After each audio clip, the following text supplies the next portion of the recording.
ఈ సక్సెస్ కి సంబంధించి ఒక చిన్న స్టోరీస్ ఇష్టమేనా?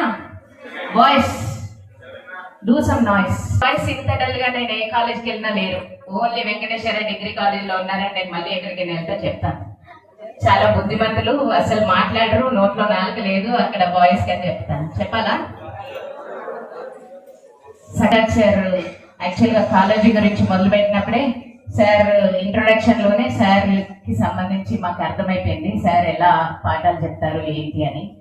కాబట్టి సార్ అంత బాగా చెప్పకపోయినా ఒక చిన్న స్టోరీతో సక్సెస్ కి సంబంధించి ఎలా ఏ పాయింట్స్ మనం మనసులో పెట్టుకుంటే ఇదే బుక్లలో దొరకదు మీకు. కాబట్టి అందరూ నేను మధ్యలో క్వశ్చన్స్ అడుగుతాను, అర్థమైందా? ఎల్లో షర్ట్ నేను ఫస్ట్ అడుగుతాను. Okay, jokes apart, yellow shirt. ఒక చిన్న బాబు తల్లిదండ్రులు అప్పుల బాధ పడలేక ఆ రోజే ఊరి వేసుకొని చనిపోయారు. బాబు వయస్సు 12 సంవత్సరాలు. ఈ 12 సంవత్సరాల వయసు నుంచి అమ్మా నాన్న లేక అతనికి మార్నింగ్ నుంచి ఈవినింగ్ వరకు ఫుడ్ పెట్టడం కానీ మంచినీళ్ళు చూడడం కానీ అంతవరకు కేరింగ్గా, ఆటల తర్వాత ఆడుకోనన్నా ఫస్ట్ భోజనం తిను అని ప్రేమగా పెట్టే తల్లి లేదు. నువ్వు బయటికి వెళ్తే ఎప్పుడు మంచి బట్టలు వేసుకొని వెళ్ళున్నానా, నీకోసం నేను ఉన్నానని చెప్పే తండ్రి లేడు. ఆ బాబు గతి చాలా దుర్భరంగా తయారైంది. ఫుడ్ తినాలి, సర్వైవ్ అవ్వాలంటే. కాబట్టి ఆ బాబు ఏం చేశాడు, బయటికి వెళ్ళి ఏదో ఒక పని చేసుకోవాలి, చేసుకుంటే డబ్బులు వస్తున్నాయి కాబట్టి నా ఒంటిని నేను పెట్టి కష్టపడి సంపాదిస్తానని బస్ స్టాండ్ దగ్గరికి వెళ్ళి కూర్చుంటాడు. బస్ స్టాండ్లో పెద్దవాళ్ళు ఎవరైనా వస్తే, వద్దులే బాబు నువ్వేం మోస్తావు అన్నా కానీ మీరు నాకు ఇస్తేనే అండి ఇవాళ నాకు ఫుడ్ దొరుకుతుంది అలా చెప్పి చిన్న చిన్న బ్యాగులు వాళ్ళు మోసుకుంటూ మళ్ళీ చైల్డ్ లేబర్ యాక్ట్ అనేది ఒకటి ఉంది, దాన్ని ఇందులో తీసుకురండి. ఆ స్టోరీ వేరు, చట్టం వేరు. అయితే ఇలా చిన్న చిన్న పనులు చేసుకోవడం, ఎవరైనా పావలా ఆటానా 1 రూపీ ఇలా ఇస్తే తీసుకొని ఆ రోజుకి కడుపు నింపుకోవడం.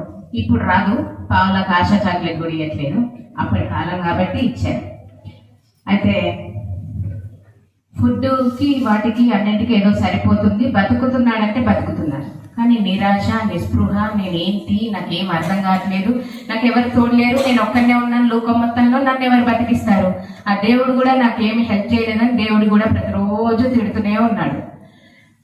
అలా అతని 18 సంవత్సరాలు దాటిపోయి మంచి భగవంతుడు ఇచ్చినటువంటి శరీరం మాత్రం పని చేసినందుకో మరి మంచి టైంకి అతను పని చేసి సంపాదించినటువంటి ఫుడ్ వల్ల కానీ మంచి యంగ్ అండ్ హ్యాండ్సమ్ మంచి మహేష్ బాబు లాగా రెడీ అయిపోయాడు.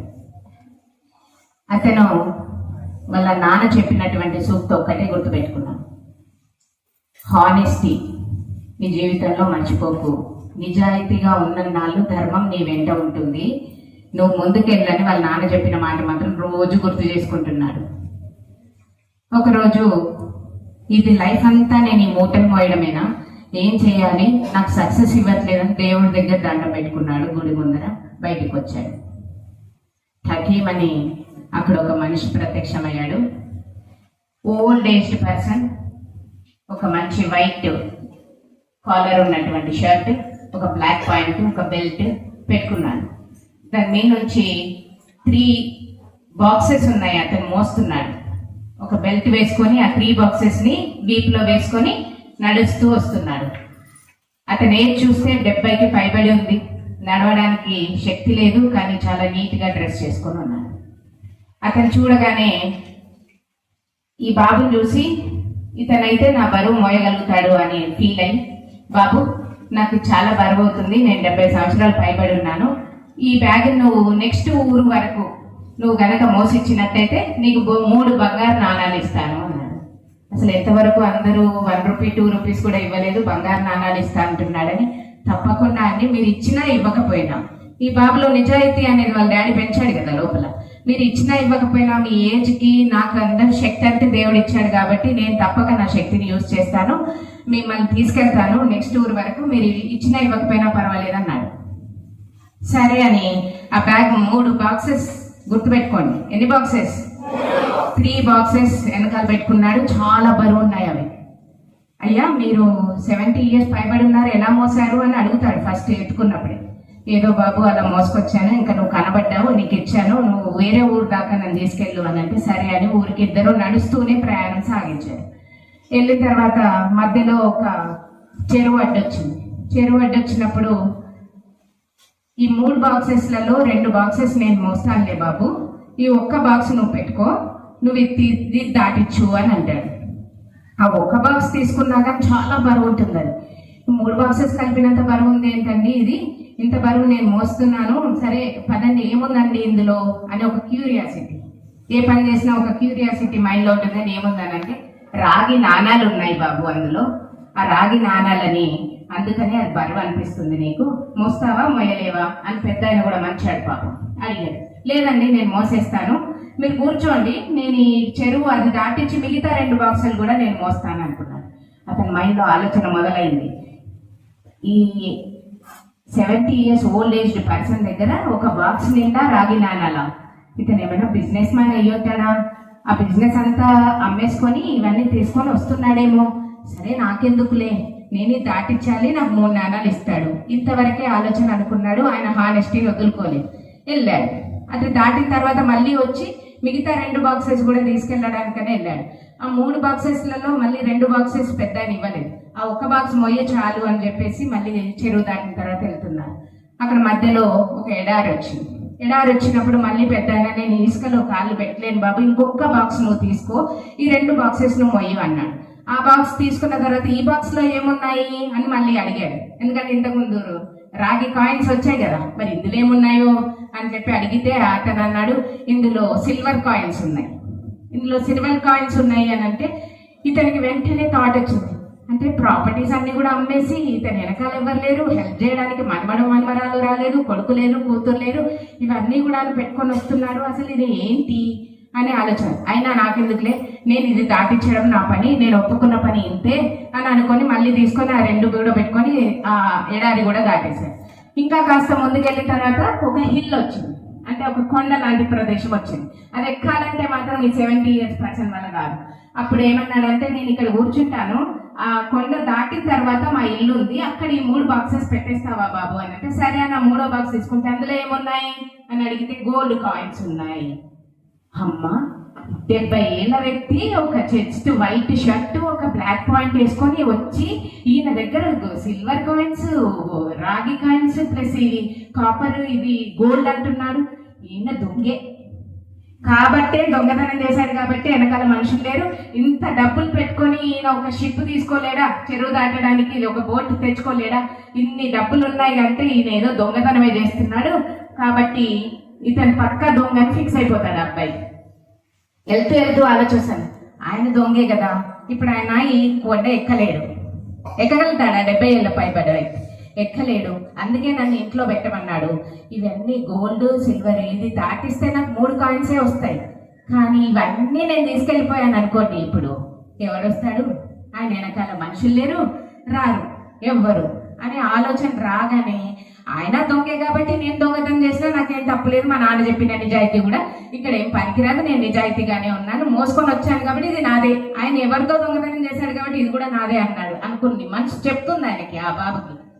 వెంటనే ఆలోచన రాగానే 3 బాక్సెస్ పెట్టుకుంటున్నాడు. అప్పటిదాకా బరువు అనిపించింది కదా, కానీ ఇప్పుడు మాత్రం మనసులో ఇవన్నీ నావే, నేను పరిగెత్తేసి ఆయనకు దొరకకుండా వెళ్ళిపోవాలనుకున్నాడు. Within fraction of seconds Spider Man లాగా పారిపోయి వాళ్ళ ఇంటికి వెళ్ళాడు. ఇంటికి వెళ్ళి కూర్చొని బాక్సెస్ అన్ని ఓపెన్ చేశాడు. చేస్తే అందులో రాళ్ళు, ఇసుక, రప్పలు.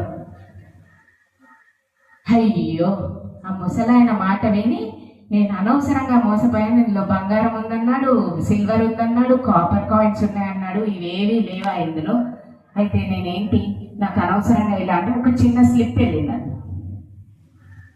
బాబు, నేను ఈ రాజ్యానికి కింగ్, నేను రాజును, నాకు వారసులు లేరు, ఒక నిజాయితీ ఉన్న పర్సన్ కోసం నేను వెతుకుతూ ఉన్నాను, కానీ ఈ పేపర్ నువ్వు చదువుతున్నావు, ఈ లెటర్ అని అంటే నేను ఫెయిల్ అయిన విషయం నీకు అర్థమైపోయింది. నాకు నిజాయితీ పరుడైనటువంటి వారసుడు దొరకలేదు. ఎవరైతే నిజాయితీ ఉంటుందో వాళ్ళని, నా రాజ్యాన్ని, నా ఆస్తులని, మిగతా అన్నిటిని కూడా అతనికే ఇచ్చేసి అతన్నే నేను నెక్స్ట్ కింగ్గా ప్రకటించాలని నేను అనుకున్నాను.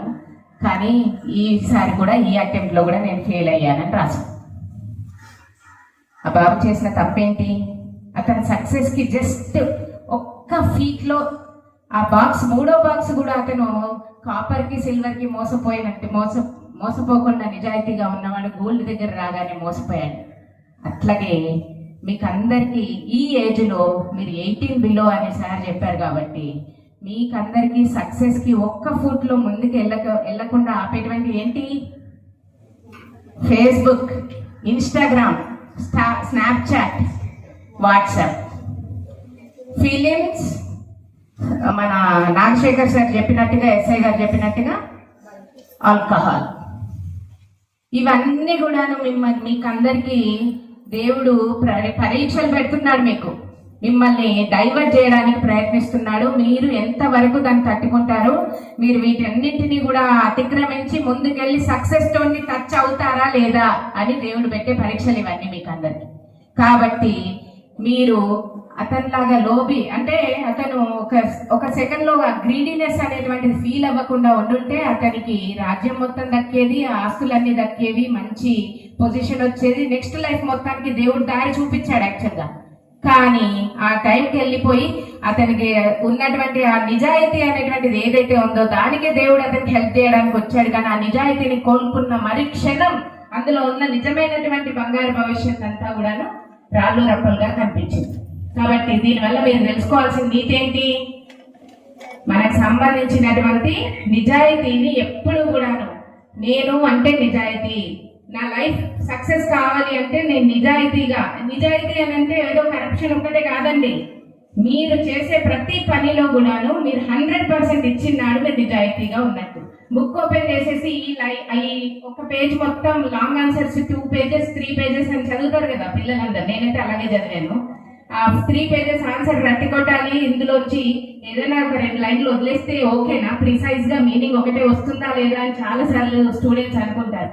ఆ నిజాయితీ, ఆ గ్రీడీనెస్ కూడా వద్దు. మీకు మొత్తంగా చదువుతాను, అందులో ఏముందో నేర్చుకుంటాను, ఇది నా భవిష్యత్తుకి, ఇది నా సక్సెస్ కి అని మీరు ఫీల్ అయినాడు ఎవ్వరు మిమ్మల్ని ఆపలేరు. ఆపగలుగుతారా? ఏం కావాలి మనకి? ధైర్యం కావాలి, కాన్ఫిడెన్స్ కావాలి, డెడికేషన్ కావాలి, హార్డ్ వర్క్ కావాలి, హానెస్టీ కావాలి, నేను చేసే ప్రతి పనిలో సక్సెస్ కావాలనేటువంటి తపన కావాలి. ఇది ఉన్ననాడు మిమ్మల్ని ఎవరు ఆపలేరు. మీరందరూ రాసి పెట్టుకోండి. మళ్ళీ ఎక్కడైనా నేను ఉన్నప్పుడు వచ్చి నాకు మేడం మీరు చెప్పారు కదా నేను డెడికేటెడ్గా ఉన్నాను అయినా నేను సక్సెస్ కాలేదు అని మీకు కనుక అనిపిస్తే కనుక నన్ను ఎక్కడ ఉన్నా సరే వెతుక్కొని రండి, నేను మీకు చెప్తాను ఎందుకు సక్సెస్ అవ్వలేదు అని. అర్థమైనా? ఇవాళ చేంజ్ చేస్తారు బుక్స్ ఓపెన్ చేసి. బాబు మోహన్ లాగా ఒక ఫిలింలో చెప్పాడు ఎందుకు, ఏమిటి, ఎలా అని. ఈ 3 మీరు ప్రతి ఒక్క రోజు బుక్ ఓపెన్ చేసి చదివినాడు గుర్తు పెట్టుకుంటే కనుక మిమ్మల్ని ఎవరు ఆపలేరు, మీ సక్సెస్ ఆపలేరు. రేపు మీరు మీ ప్రిన్సిపల్స్ లాగా, లేకపోతే ఇదే కాలేజ్లో కూడా 75 years సెలబ్రేట్ చేసుకున్నారు, ఇదే కాలేజ్లో లెక్చరర్స్గా మిమ్మల్ని చూస్తాము. మిగతా స్టూడెంట్స్ కూడా మీరు చెప్పేటట్టుగా, లేకపోతే మిగతా మంచి పొజిషన్స్, డాక్టర్స్, లాయర్స్, లేకపోతే IAS IPS ఆఫీసర్స్ లాగా, లేకపోతే మన నాగశేఖర్ సార్ లాగా, లేకపోతే అందరికన్నా కూడా ముఖ్యమైనటువంటి వారు మన ప్రిన్సిపల్ డిస్ట్రిక్ట్ జడ్జి గారి పొజిషన్లో కూడా మీలో ఎవరో ఒకరు ఆ పొజిషన్ వరకు రావాలని మనస్ఫూర్తిగా కోరుకుంటున్నాను.